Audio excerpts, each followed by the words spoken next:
Brother, sister, engagement isn't simply the celebratory bridge between dating and marriage, a brief and purely joyful interlude before the actual commitment begins.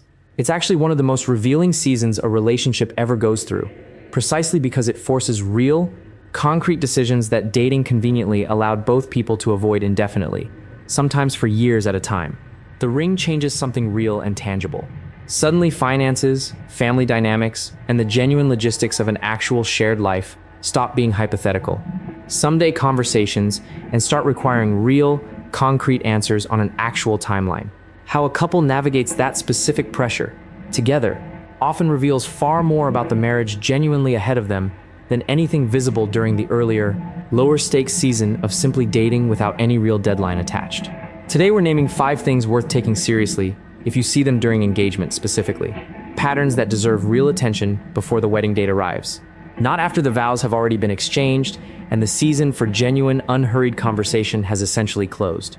This isn't about turning engagement into a season of suspicion or constant second-guessing every joyful moment. It's about recognizing that this particular season asks specific, concrete questions dating never actually had to answer, and how those questions get handled genuinely matters, far beyond the immediate wedding planning tasks that tend to consume most of the actual attention. Stay with me. If you're currently engaged or supporting someone who is, pay close attention to whether any of these describe what you're actually seeing.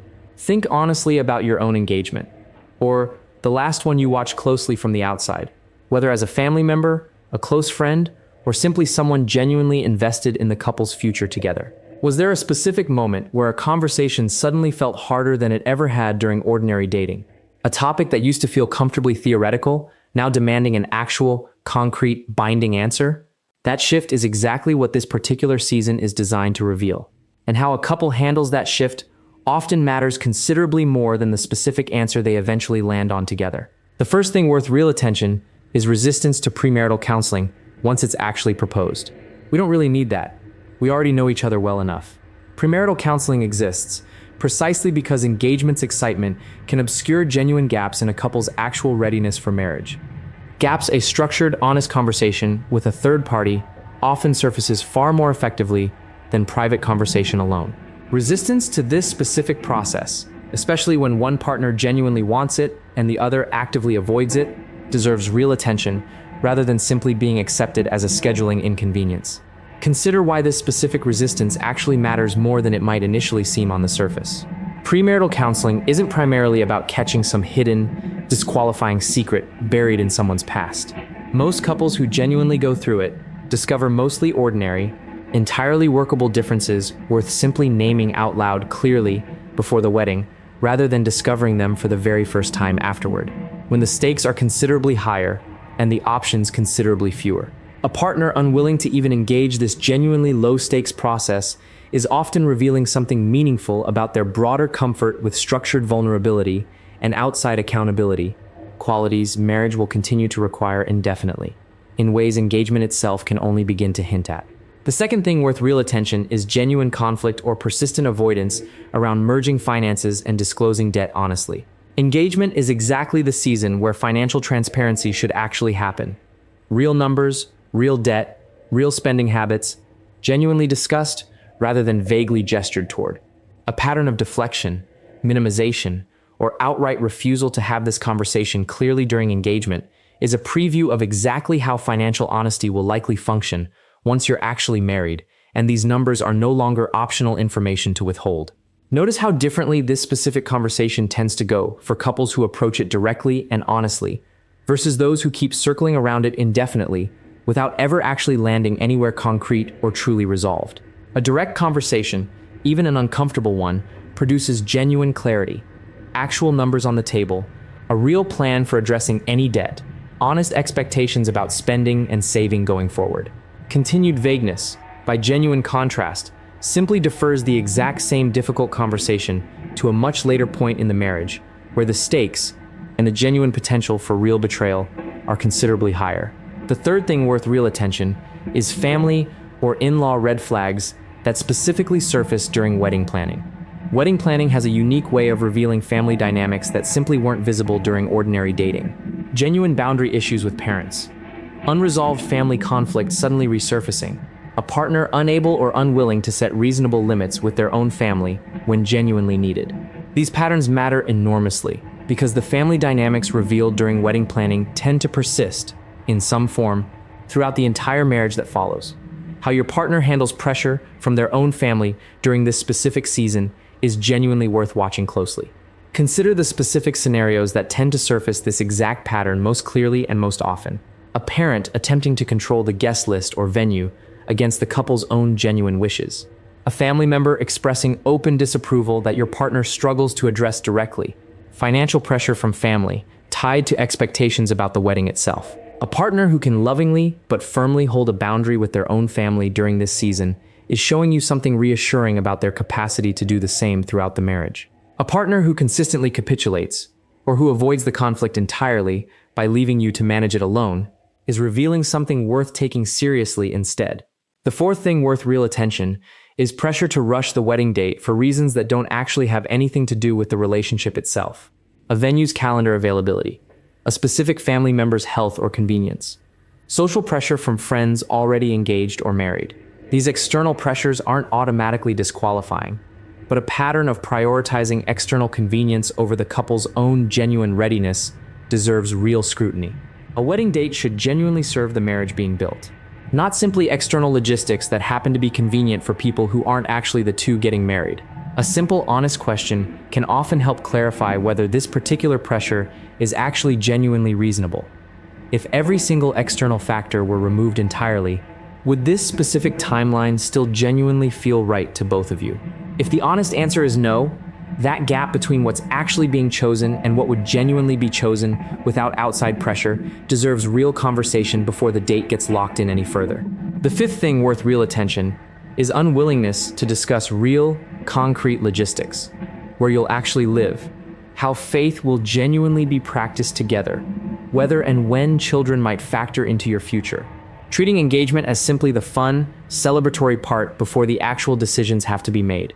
Engagement can easily become entirely consumed by planning a single day, the wedding itself, while the actual marriage that follows gets almost no genuine conversation at all. A pattern of consistently deflecting these deeper, more consequential conversations in favor of easier, more exciting wedding planning topics deserves real attention, since these are precisely the questions that will actually shape your entire shared life together. Consider making a simple, deliberate, and genuinely consistent practice of this specific balance. For every hour spent discussing centerpieces, seating charts, or the specific fine details of the reception itself, spend genuine, unhurried time discussing the marriage itself directly, where you'll actually live and genuinely why, how faith will be practiced together in your own future home, what your honest, shared expectations around children genuinely actually are. The wedding day lasts a matter of hours. The marriage that follows is meant to last a lifetime, and it deserves at least equal attention during this specific season of preparation.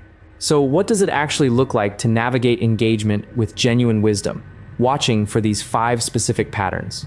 It looks like insisting on premarital counseling, even when it feels unnecessary or inconvenient. It looks like requiring genuine financial transparency before the wedding, not after. It looks like paying real attention to how family dynamics surface and get handled during wedding planning specifically. It looks like protecting the wedding date's actual purpose from external pressures unrelated to your own genuine readiness. And it looks like insisting on real conversations about your actual shared future, not simply the wedding day itself. None of this means engagement should be joyless or consumed entirely by scrutiny. Genuine excitement and genuine celebration belong fully in this season. But engagement was always meant to be preparation for an actual marriage, not simply the planning committee for a single day. And these 5 patterns deserve real attention precisely because of how consequential the decision ahead of you actually is. Here's a simple diagnostic for each of these 5 patterns. If you want somewhere concrete to start evaluating your own engagement honestly. For resisting counseling, has premarital counseling actually been scheduled, or does it keep getting mentioned and then quietly deferred?